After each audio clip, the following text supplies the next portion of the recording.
we are so constantly running towards something and so constantly kind of like, we got to build on momentum, we got to build on this, we got to build on that. And I think you do get to a certain point where you're like, that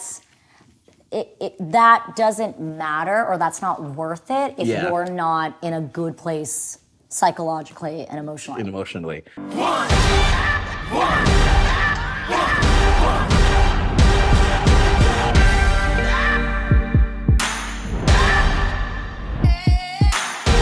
Laura Marano, thank you for hanging and being a part of the pod. Appreciate it. Oh my God, thank you for having me. No, 100%. It's been a while since we've had the chance to sit down and chat. And part of that we've talked about prior to all the cameras and stuff coming up. It's the pandemic-y thing that stops. And then we start thinking about how, we literally have said, like, man, it just feels like it was last year, but it was maybe 4 or 5 ago. So how crazy that this is something that it is a weirdly bonding universal experience that we all went through. Something that everybody has in common is that the world stopped for us all. And I think also, I don't know about you, and we'll talk a bit about this, is that for a lot of my friends and family, what up, fam? We got the whole squad in the house too, by the way. We're like, a lot of growth, a lot of hopefully introspective, thinking and learning. I mean, I agree. I think, but a bit of a roller coaster in some ways, don't you think? I think it did allow for so much growth, but I think it allowed for such internal reflection, which, growth isn't linear. Growth isn't. No, I hate those graphs that just make it straight. It's sometimes there's downs, sometimes there's ups, sometimes there's a backwards. Yeah, you take 3 steps forward, you take 4 steps back. You know what I mean? You definitely, it's a process. And so I feel, that first year, which was, at least for me, complete isolation, really.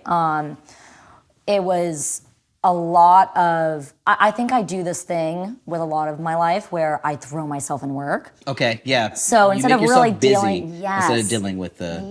with all the things, whether was that isolation, whether it was my breakup, a bunch of things, I just go towards work. And I think I'm definitely getting to a place where I'm like, I'm craving the break in some ways for that actual real reconciling of the emotions and the reflection. Yeah, that's what I say. Chance to sit with those thoughts and to hopefully do the right thing in the moment. Same exact thing for me. The world took a pause, and I learned so much more about myself than I think that I ever would have, because you stay busy, you move, you keep going, you don't give yourself the opportunity to slow down and to truly think about those emotions, those feelings that are happening. So before we move any further, now how's the heart? How are you feeling? It's been a hard year. Yeah. It's been a hard year. Yeah, I think I don't know if it's an industry thing. I don't know if it's an age thing. I don't know if it's the world that we live in with social media. Could it be because you just recently got your first iPhone and you're starting to get hit with all kinds of information things? God, I hate it so much. No, but I don't want to say it. It's so funny. A fan came up to me and actually totally agree. It was like, you have to stop saying the technology hates you because it's going to hear you. And I'm like, you know what? I actually agree. No, but you know what it is? I think we are so constantly running towards something and so constantly kind of like, we got to build on momentum, we got to build on this, we got to build on that. And I think you do get to a certain point where you're like, that doesn't matter, or that's not worth it if you're not in a good place psychologically and emotionally. Wow, that's going to be the heaviest question I think that I asked throughout that's it. I mean, because other than that, I just want to know how you've continued to persist and continue to strive and stay heart healthy during these these strange times. And let's talk about. Let's go back a little bit to how you found the ability to move forward in some of these weird times, this space to write, to be creative, to share your stories that you've always done. Yeah, I mean, I think everyone had a different process, right? I think for me, again, it was, in 2020, I had already had all these plans of what I wanted to, I was going to release my new EP, my second EP, which I did ultimately end up doing. And I was gearing up to film a movie, which I ended up filming the next year.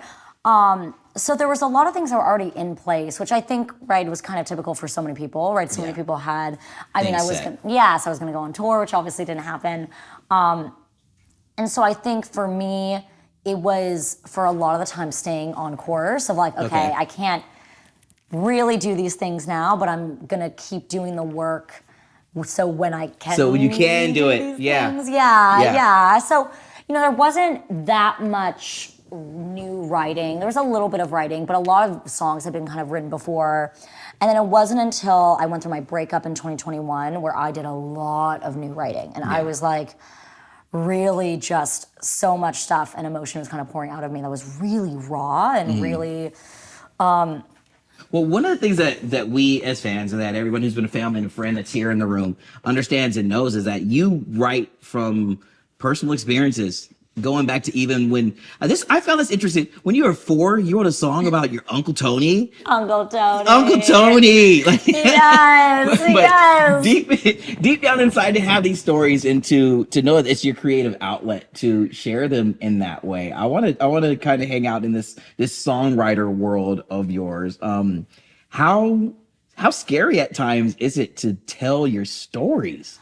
I mean, right, there's 2 aspects of it. Do you journal at all? I do, yeah. My handwriting sucks. If you guys can see it, I it's like, love it. and this is a new one. This is a new one here. So, but yeah, I'm here, and it's I'm but I do. almost done. I'm notes, jotting stuff. I'm almost done with a journal that I've had literally since, 2017. Okay. Which is pretty bananas. All right.